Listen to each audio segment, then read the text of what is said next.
Hi friends, इन दिनों असम के news में पंकज पाठक छाए हुए हैं क्योंकि उन्होंने क्लेम किया है कि वो गिरे हुए बाल पूरे उगा सकते हैं। इस बात को लेकर असम के सीएम डॉक्टर हिमंत बिस्वा शर्मा ने भी आज रिएक्ट किया और बताया कि अगर सच में वो ऐसा कर सकते हैं तो सीएम खुद भी उनसे मदद लेंगे और बताया कि अगर वो सच में टकले माथे पर बाल उगा सकते हैं तो उनको नोबेल प्राइज़ मिलना चाहिए। যদি লগাই মও লগাব লাগিব মোৰো পিছফালে চুলি দেখা যাওক গতিকে আৰু হসাই যদি লগালে চুলি আহে এটো পুৰা নোবেল বঁটা পাব নোবেল বঁটাৰ তলত নাপায় গতিকে এই কথাবিলাক আমি লাহে লাহে কেনেকৈ কি হয় বস্তুটো দেখা পাই থাকো কিন্তু চুলি যদি হসাই আহে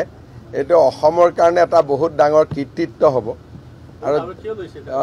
ডাইৰেক্ট না আৰক্ষীও ল'ব চুলি আহিব বুলি ক'লেতো মন্ত্ৰীও ল'ব কোনে নোলোৱাকৈ থাকিব চুলি আহিব বুলি ক'লেতো ময়ো লৈ ল'ম হয় না গতিকে খবৰ ল'ব লাগিব আহিলে। हालांकि ग्वालपाड़ा की घटना के बाद पंकज पाठक ने जो क्लेम किया था कि वेस्ट बंगाल के सीएम ममता बनर्जी ने उनको कॉल करके खबर लिया और आसाम में अगर उनको अनसेफ लगा तो वो वेस्ट बंगाल आ सकते हैं बोल के बोला, ये बात फेक निकली। पंकज पाठक ने खुद बताया कि ये किसी ने ममता बनर्जी का वॉइस बना के उनके साथ फ्रैंक कॉल किया था। ये बात तब सामने आई जब टीएमसी के असम के हेड ने खुले में बताया कि टीएमसी के प्रमुख ममता बनर्जी ने पंकज पाठक को कोई कॉल नहीं किया था। সিদিনা ঘটনাটো হৈছিল 12:30 বজাত এটা মোৰ তাত কল আহিছিলে তো যিখিনি কৈছে সেইখিনি মই তো ফেচবুকত লিখিছো আৰু পিছত যোৱাকালি যেতিয়া আপোনাৰখিনি চালো মই ভাবি ললো যে সেইটো কোনোবাই মোক প্ৰেংক কৰাৰ কাৰণে কল কৰিছে আৰু তাৰপিছত মোক প্ৰাইভেটো যোৱাকালি সুধিছিল আৰু দুই এটা চেনেলে সুধিছিল যে মমতা বেনাৰ্জী বা পশ্চিমবংগৰ চিফ মিনিষ্টাৰে আপোনাক ফোন কৰাটো মিছা নেকি। মই তেতিয়া ক্লিয়াৰলি কৈছো ইয়াতে যদি আমাৰ কি কয় টিএমচিৰ অসমৰ যিজন লিডাৰ দুলু আহমেদ ডাঙৰীয়া নাম লৈছে আপোনালোকে যদি তেওঁ কৈছে তেনেকৈ তো নিশ্চয় কিবা এটা ভুল হ'ব ইয়াতে কাৰণ আজিকালি এনেকুৱা বহুত মানুহ থাকে মানুহ মানে লগাই দি পেলাই ৰং চাই তো তেনেকুৱা হ'ব পাৰে কোনোবাই প্ৰেংক কলো কৰিব পাৰে তো হেতুত মই যদি দুলু আহমেদ ডাঙৰীয়া কৈছে তেওঁ যেহেতু টিএমচিৰ মানুহ তেওঁ যেটো কৈছে সেইটোৱে শুদ্ধ হ'ব মই যেটো কৈছো মই যেটো মই টিএমচি নহয় না পলিটিক্যাল হয় না কি হয় একো নাই ইমান মোৰ ইনফৰমেশন নাই যে হেতু সত্যতা মই প্ৰমাণ কৰিম তো তেনেকুৱা এটা হয়তো কোনোবাই ৰাতি এই মই টেনচনত আছো বুলি ভাবিবা কিবা হে কৰি হয় হয় প্ৰেংক কল কৰা অভাৱ নাই আজিকালি ইউটিউবত দিব কিবা কৰিব এইবিলাক কৰি থাকে তো আজিকালি তো আৰু সিদিনা মোৰ তাতে আপুনি চাওক কিমান ফোন আহিছিল মানে কবলৈ আৰু মইতো হিচাপে কৰিব নোৱাৰি ইমান মানুহৰ সাপোৰ্ট আছে ইমান মানুহে ফোন কৰিছে বন্ধু বান্ধৱ চিনাকি অচিনাকি সবে ফোন কৰি আছে আৰু মই সেইকাৰণে নাম্বাৰ বিলাকো মানে ৰাখিব নোৱাৰে এটা মোবাইলত খুব বেছি 50টা কল সেভ হ'ব তাৰ ওপৰত সেভ নহয় হয় গুছি যায় সেইকাৰণে মই নাম্বাৰটো কোনটো আছিল মনতো পেলাব পৰা নাছিলো মই যোৱাকালিও চালো নাম্বাৰটো মই উলিয়াব পাৰো নেকি নাম্বাৰটো উলিয়াব নোৱাৰিলো যদি আপুনি জানিব টিএমচিৰ মানুহ হয় আপুনি টিএমচি নেতা হয় মত কৰি সত্যতা হেতু বেছি আপুনি জানিব সেইকাৰণে মই মিডিয়াত এইটো কৈছো যে দুলু আহমেদ ডাঙৰীয়া যদি কৈছে হেতু তেওঁ মানে ভেৰিফাই কৰি কৈছে আনভেৰিফাইড তো তেওঁ নকয় তেওঁৰ কথাটোৱে মই মানি লৈছো ঠিক আছে হ'ব পাৰে কোনোবাই প্ৰেংক কৰিব পাৰে আপোনাৰ ষ্টেটমেন্টটো মই চালো হ্যাঁ আপুনি ধুনীয়া ষ্টেটমেন্ট দিছে ঠিক আছে মানে মোৰ কি হ'ল মই যেতিয়া ৰাতিপুৱা মোক ফোন মাৰিলে সাংবাদিকে মাৰি ক'লে যে আপোনাৰ দলৰ মুখ্যমন্ত্ৰীয়ে পংকজ পাঠকৰ মানে সপক্ষে এটা মন্তব্য দিছে মই চোৱাও নাই একচুৱেলি হা মই আগে পিছত আপোনাকতো তেনেকুৱা মই পোৱা নাই মই ক্লোজলি তাৰপিছত কিন্তু জানেতো আপোনাকতো সকলোৱে চিনি পায় ঠিক আছে মই ক'লো কি মন্তব্য দিছে যে এনেকুৱা গোৱালপাৰা ইনসিডেন্টটো লৈ তেখেতক পশ্চিমবংগত মাতি পঠিয়াইছে তাতে সুৰক্ষা দিম বুলি কৈছে তাতেই মানে কাম কৰিব দিছে বুলি এটা প্ৰস্তাৱ দিছে আৰু সেই কথাটো পংকজ পাঠকে ফেচবুক যোগে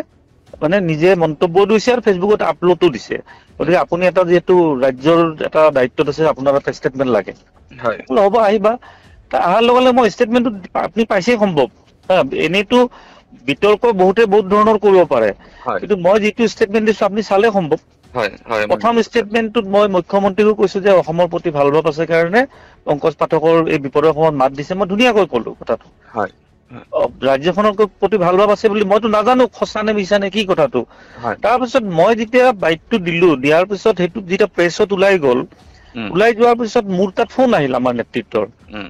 যে এইটোতো CM-এ কোৱা নাই, এইটো তুমি যে প্ৰেছত ক'লা কি, মইতো নাজানো, কাৰণ পংকজ পাঠকৰ ফেচবুকত আপডেট দিছে আৰু মিডিয়াই মোক সুধিছে, মই সমৰ্থন কৰি কৈ দিলো। আৰু মই এইখিনিও কৈছিলো যে আমাৰ অসমৰ পৰা ৰাজ্যসভাও দিছে, অসমৰ প্ৰতি তেওঁৰ এটা মৰম ভাৱ আছে, দুবাৰ কৈ দিছে, এবাৰ কৈ নহয়। আমাৰ ৰাজ্যসভাৰ সাংসদ মানে সুস্মিতা দেৱৰ কথা ক'লো, তেতিয়া ক'লে যে নহয়, এটা কাম কৰ, যিহেতু CM-এ কোৱাই নাই, এটা ৰাজ্যৰ মুৰব্বী এটাৰ কথা যেতিয়া আহি যায় আৰু সঁচাই মিছাই নিউজটো ওলাইছেতো তাতে, এতিয়া মোক ক'লে এটা কাম কৰক, তুমি এটা প্ৰেছ বিবৃতি এটা দি দিয়া, আৰু দি মেলি এটা DGP তাত এখন প্ৰতিবেদন দি দিয়া, মানে তদন্তৰ কাৰণে। আৰু এই তদন্তটো কিছুমানে FIR হিচাপে বুজাব ওলাইছে, এইটোতো FIR নহয়। আপোনাক কোনে কি স্বাৰ্থত কি উদ্দেশ্যে ফোন কৰিছে এটা তদন্ত হ'ব লাগে, কাৰণ কোন নম্বৰৰ পৰা কৰিছে, একদম সাধাৰণ কথা এইটো, হয় নে? তাৰপিছত প্ৰেছ বিবৃতি দি মেলি আমি DGP-লৈ এখন পত্ৰ পঠাই দিলো যে এইটো কি ধৰণে, পত্ৰখন মই দি দিম বাৰু, আছে মোৰ তাত, এইটো এটা ইনকুৱাৰী এটা কৰিব লাগে, কাৰণ কাৰ কি স্বাৰ্থ কোনো ক'ব নোৱাৰে। কালি যদি আপুনি পশ্চিমবংগত গুচি যায়, তাতে যদি কিবা এটা ইনচিডেণ্ট হয়, লগে লগে TMC-ৰ কথাটো আহিব যে CM-এ প্ৰটেকশ্যন দিম বুলি কৈছিল, কিয় নিদিলে এতিয়া? কাৰণ ৰাজনীতিত যিকোনো হ'ব পাৰে। আমি DGP-লৈ তাকো আমি বেলেগৰ নিচিনা যে কংগ্ৰেছে কি কৰে, FIR দিব গ'লে একদম কেমেৰা মিডিয়া লগত লৈ যায় কেনে একদম DGP অফিচত ৰিচিভ কৰিব, বাহিৰত আহি বাইট দিব, আমি কৰাই নাই একো, আমাক পাব্লিচিটি নালাগে। মই চিম্পলি মেইল কৰি দিছো DGP-ক, কাৰণ পাব্লিচিটি বিচাৰিলে আমিতো নিজে গ'লো হয়, দল এটা গ'লো হয়, যাই মেলি তাত মিডিয়াত বাইট দিলো হয়, DGP-ক আমি লগ কৰিলো, মইতো সেইবিলাক এনেকুৱা কৰা নাই একো। মই বস্তুটো বঢ়াব বিচাৰেই নাই এইটো, গতিকে মই জাষ্ট তদন্ত বিচাৰিছো। গতিকে আপোনাৰ বাইটটোও পালো, পোৱাৰ পাছত মই দেখিলো যে আপোনাকো কোনোবাই মানে এইটো মিছলিড কৰি ফোনটো কৰিছে, এতিয়া যিখিনি মই বুজি পালো। গতিকে সেইটো এটা আপুনি এবাৰ DGP-ক যদি পাৰে কৈ দিব, যদি আপোনাৰ একো অসুবিধা নহয়। মই তাতে যদি আহে সেইটো বিষয়টো, মই যিখিনি আপোনাক ক'লো সেইখিনিয়ে মই ক'ম,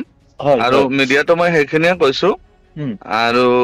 আপোনালোকেও সহযোগ কৰি আছে, সকলোৱে সহযোগ কৰি আছে, সেইটোৰ সাহসতে মই আছো। আৰু যেতিয়া ধৰক কৰবাত অসুবিধা হয়, বা মই অসমীয়া বা বেলেগ যিয়ে নহওক কিয়,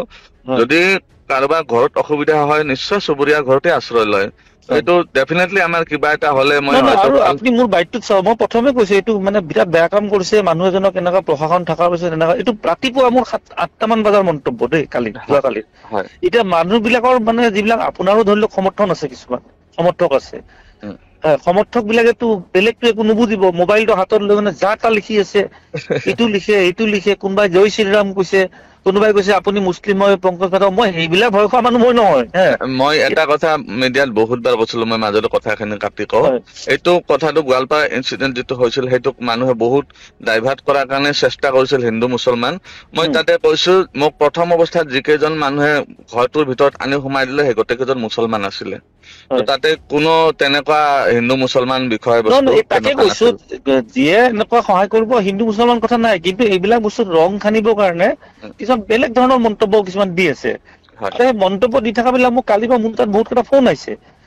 দাদা এইটো বস্তুটো মানে আপুনি ঠিকে ক'লে, কথাটো কি একচুৱেলি। এতিয়া মইতো ৰাতিপুৱা যে মই এটা মন্তব্য দিছো, সেইটো কোনো নাজানেই কথাটো, সেইকাৰণে মই আজি ছচিয়েল মিডিয়াত দি দিছো যে এটা কথা যেতিয়া মুখ্যমন্ত্ৰী আমাৰ কৈ দিছে, আৰু মই এইখিনিও কৈছো যে মুখ্যমন্ত্ৰী কৈছে, কিন্তু আমাৰ তাত এতিয়ালৈ কোনো ধৰণৰ ইনষ্ট্ৰাকচন অহা নাই। আৰু যেতিয়া আহিব, আমি পংকজ পাঠকক লগ কৰি আমি নিশ্চয় কি ধৰণে কেনেকুৱা ব্যৱস্থা ল'ব লাগে আমি জনাম কথাটো। এইটো ভাল মানুহৰ কথা কাৰণে মই ধুনীয়াকৈ কৈ দিলো। তাৰপাছত যেতিয়া কথাটো মিছা ওলাই যোৱাৰ লগত আপুনিও ফিল কৰিলে যে নহয় এইটো কোনোবাই মিছলিড কৰিছে। তাৰপাছত মোকতো নেতৃত্বটো সুধিছে যে একচুৱেলি নিউজটো ক'ৰ পৰা আহিল, মই ক'লো পংকজ পাঠকে নিজে দিছে। কৈছে পংকজ পাঠককতো চিফ মিনিষ্টাৰে ফোন কৰা নাই, একদম CM অফিচৰ পৰা কনফাৰ্ম কৰি দিলে এইটো। যেতিয়া CM অফিচৰ পৰা কনফাৰ্ম হৈ গ'ল, আমিতো এটা ক'ব লাগিব ন কথা এটা। তেতিয়া মোক ক'লে যে প্ৰেছ বিবৃতি এটা দি দিয়ক,